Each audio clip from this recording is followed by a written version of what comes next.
সালমান শাহ ছিলেন একজন বাংলাদেশী অভিনেতা ও মডেল। তাকে বাংলাদেশের চলচ্চিত্র ইতিহাসের অন্যতম প্রতিভাবান, জনপ্রিয় এবং কিংবদন্তি ব্যক্তিত্ব হিসেবে বিবেচনা করা হয়। তার প্রকৃত নাম চৌধুরী মোহাম্মদ শাহরিয়ার ইমন।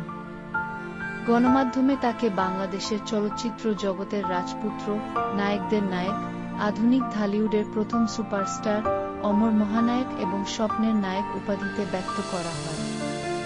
টেলিভিশন নাটক দিয়ে তার অভিনয় জীবন শুরু হলেও ৯০-এর দশকে তিনি চলচ্চিত্রে অন্যতম জননন্দিত শিল্পী হয়ে ওঠেন।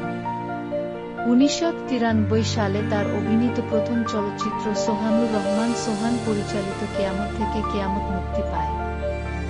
তাকে বাংলাদেশের চলচ্চিত্রের ইতিহাসের অন্যতম শ্রেষ্ঠ, প্রভাবশালী ও জনপ্রিয় অভিনেতার খেতাব দেয়া হয়। খ্যাতির চূড়ায় থাকাকালীন তিনি ১৯৯৭ সালের ৬ সেপ্টেম্বর রহস্যজনকভাবে মৃত্যুবরণ করেন। অনেকেই দাবি করেন সালমান শাহ ১৯৯৬ সালে মারা যান, কিন্তু তিনি আসলেই মারা যান ১৯৯৭ সালের ৬ সেপ্টেম্বর। তার মৃত্যু একটি রহস্য, এই জন্য তার সঠিক মৃত্যুর তারিখ অপরাধী চক্র ভুলভাবে প্রচার করছে। আমরা তার বিদেহী আত্মার মাগফেরাত কামনা করি।